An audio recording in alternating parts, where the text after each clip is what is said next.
कि नीरज शाह की क्या कार्य योजना होगी, आखिर क्यों कर इनको फैसला लेना पड़ा कि हमको विधानसभा लड़ना है। ऐसे भी जानते हैं पूरे देश में दैनिक लाइव न्यूज 24 में हूँ जिला ब्यूरो चीफ वीरेंद्र कुमार। अंततः झाझा की जनता को जो उम्मीद थी वही हुई। डॉक्टर नीरज शाह झाझा विधानसभा से किस्मत आजमाएंगे। जैसे कि आप जानते हैं डॉक्टर नीरज शाह लगातार समाज सेवा में सक्रिय रहे, किसी भेदभाव का, बिना जात पात का, बिना किसी की तरह का कोई भेदभाव नहीं। आज इन्होंने मंच से खुलेआम घोषणा की है कि मैं विधानसभा में आ रहा हूँ। देखना दिलचस्प होगा कि ऐसे भी झाझा की जनता को एक विकल्प की सख्त तलाश है। कई नेता झाझा में आकर हाथ पैर मार रहे हैं, मैं किन्हीं का नाम नहीं लेना चाहता।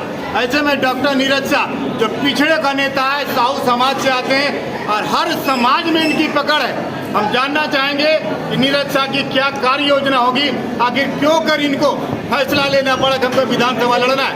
ऐसे भी जानते हैं पूरे देश में 7% आबादी है साहू समाज की, लेकिन राजनीति में अभी भी यह जात पूरी तरह से पिछड़ी हुई है। भले ही सत्ताधारियों ने तेली समाज को, साहू समाज को यूज किया, अब फेंक दिया। जो भागीदारी सत्ता में होनी चाहिए वो भागीदारी नगण्य नहीं के बराबर है।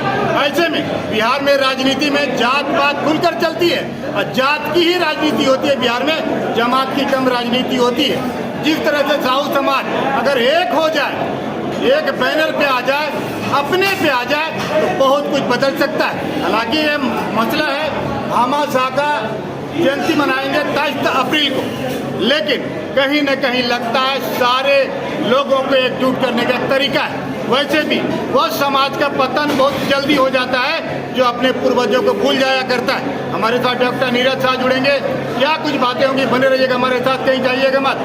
बहुत ही ठाकर इंटरव्यू होगा, देखते रहिएगा हमारे साथ। परिचय देने की जरूरत खुद नहीं है। अगर मैं यही विश्वास देता हूँ कि अगर झाझा विधानसभा जनता अगर चाहेगी तो निश्चित है वो हमको जीत के भेजाएगी। उसके बाद वो रिजल्ट खुद देख लेंगे। हमको 5 साल मौका दे, सभी तो जीते हैं, सब अपने समाज को देखने का काम करते है। जग में वही सूरमा जो अपनी राह बनाता है। कोई चलता है पदचिन्हों पर, कोई पदचिन्ह बनाता है। क्या आप पदचिन्ह बनाने जा रहे हैं? उसमें कोई किंतु परंतु नहीं है। दरअसल जिस प्रकार आप देख पा रहे हैं डॉक्टर नीरज शाह किसी परिचय का मोहताज नहीं, ना ही किसी प्रकार की कमी इनके पास है। कहीं न कहीं लगता है अगर झाझा विधानसभा का ये प्रतिनिधित्व करेंगे तो निश्चित क्षेत्र का विकास हो पाएगा। क्या सर समझ एकदम कोई किंतु परंतु नहीं है। और मैं क्या कहना चाहूँगा, कहता है कि जब जगह तब सब राजनीति में लोग आने के लोगों को बहुत शुरू से प्रेरित करते आ रहे हैं, लेकिन राजनीति हम कुछ अच्छा नहीं समझते कि राजनीति अच्छी चीज़ नहीं है। लेकिन जब देखें जो भी राजनीति लोग आते हैं वो वही काम करते हैं, वो सुनते थक गए, जीतते हैं, फिर भूल जाते हैं लोगों को। तो यही सोच के मैं सोचा कि नहीं, एक बार हमको मौका हम देंगे, जनता की सेवा देने का मौका काम करें। और मैं विश्वास दिलाता हूँ कि पूरे बिहार में इसका नाम चलेगा झाझा विधानसभा क्षेत्र का। और जीत के बाद भी लोगों को वो सेवा दूंगा जो कभी किसी ने नहीं दिया। Thank you sir. कितना करनी पड़ी आपको सर चुनाव में आप आ रहे हैं? देखिए, हमारा समाज राजनीति में बहुत पीछे है। हम बहुत संख्यक हैं और हमारा समाज को कोई राजनीतिक हिस्सेदारी नहीं मिलती, अभी तक नहीं मिली। मैं इसी से उम्र के हम अपने समाज को संगठित करने का काम किया और 23 तारीख को हमारे समाज को अपनी ताकत दिखाने के लिए भामा शाह जयंती मनाया जा रहा है। और आज मैं ये घोषणा लोगों के बीच में किया कि अगर कोई पार्टी अगर हम लोग के समाज को टिकट नहीं देती है तो डॉक्टर नीरज कुमार शाह खुद इस बार पार्टी टिकट दे तो ठीक, ना दे तो ठीक, अगर दिया तो ठीक और नहीं दिया तो डॉक्टर नीरज शाह इस बार झाझा विधानसभा क्षेत्र से निर्दलीय चुनाव करेंगे। तो सर लगातार आप समाज सेवा में सक्रिय, बिना जात किसी वजह कोई मतलब ये नहीं लगता क्योंकि आपने कभी जात की राजनीति नहीं की और जाति देकर आपने किसी की सेवा नहीं की, तो कहीं ना कहीं लग रहा है सर जिस तरह से साहू समाज को तमाम राजनीतिक पार्टियों ने सिर्फ और सिर्फ यूज किया, तो क्या लगता है साहू समाज एक हो पाएगा? देखिए, मैं कोई कभी किसी को आगे बढ़ने के लिए एक संगठन, अपना संगठन जो जातीय संगठन में मौजूद तो होना ही चाहिए, कोई किंतु नहीं है। तो जाति संगठन मौजूद रहे तो हमारे दूसरे समाज के लोग भी देखेंगे डॉक्टर साहब का कैसा प्रकार समाज। हकीकत जाति की राजनीति उसको नेगलेक्ट नहीं कर सकते, लेकिन मैं यही कहना चाहूँगा कि मैं हमारे जिले के जो भी दूसरे समाज के लोग हैं, मैं उनको अपने तरफ से ये कहना चाहूँगा कि जब भी मौका मिलेगा मेरे तरफ से कोई सम्मान में कोई कमी नहीं रहेगी। और मेरा 20 साल का एक्सपीरियंस आप खुद देख रहे हैं जम्मू जिला में। बिल्कुल, मेरे यहाँ क्लिनिक में चाहे बाहर में भी कोई जात पात का भेदभाव नहीं होता। हिंदू हो, मुस्लिम हो, किसी समाज के लोग मांझी परिवार का आता तो उतना ही सम्मान देता। बैकवर्डों के लिए एक भगवान स्वरूप है, इसमें कोई भी कुतर्क नहीं है। वो जो कार्य गए हैं वो हकीकत में वही है। इनका अनुसरण पहले होना चाहिए था, हम लोग बाद में इसको करने के काम किए। कि सबसे पहला उनका था शिक्षा, शिक्षित होने की बात हुई, संगठन होने के बाद संघर्ष करने की बात हुई। तो अब हम लोग किसी चीज में कमी नहीं रह गए।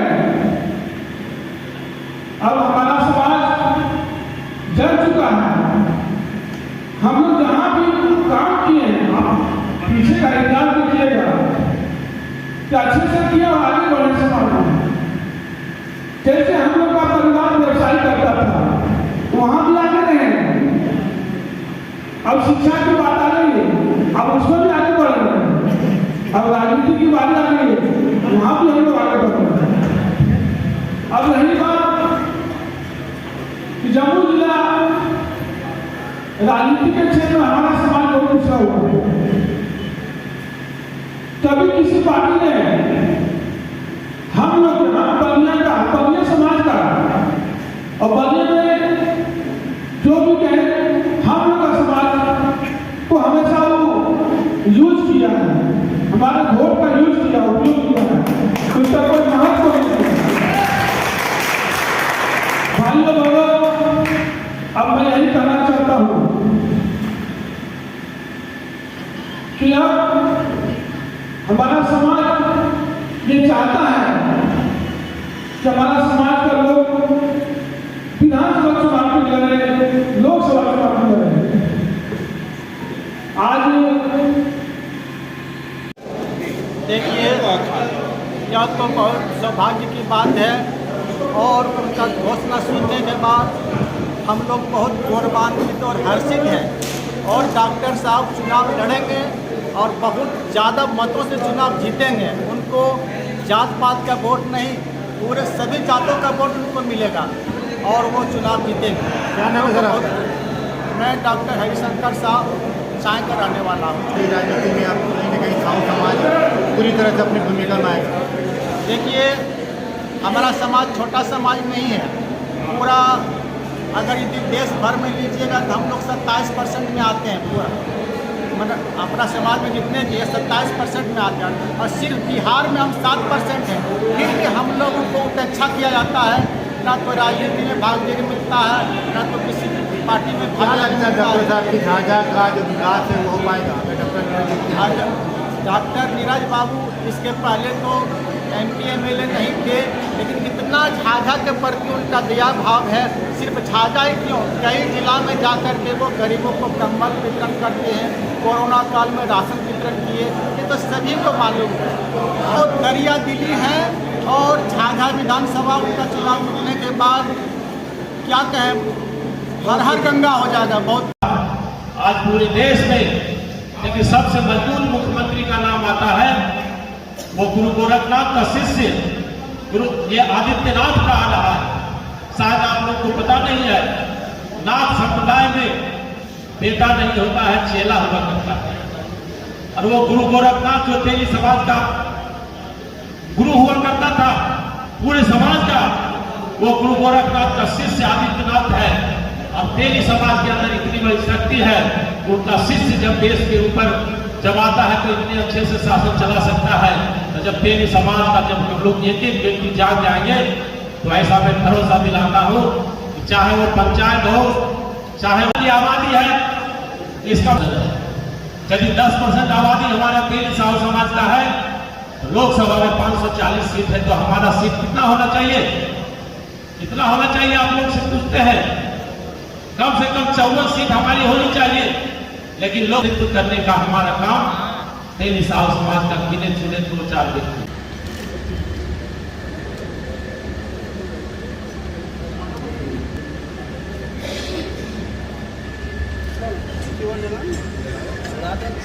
बोलने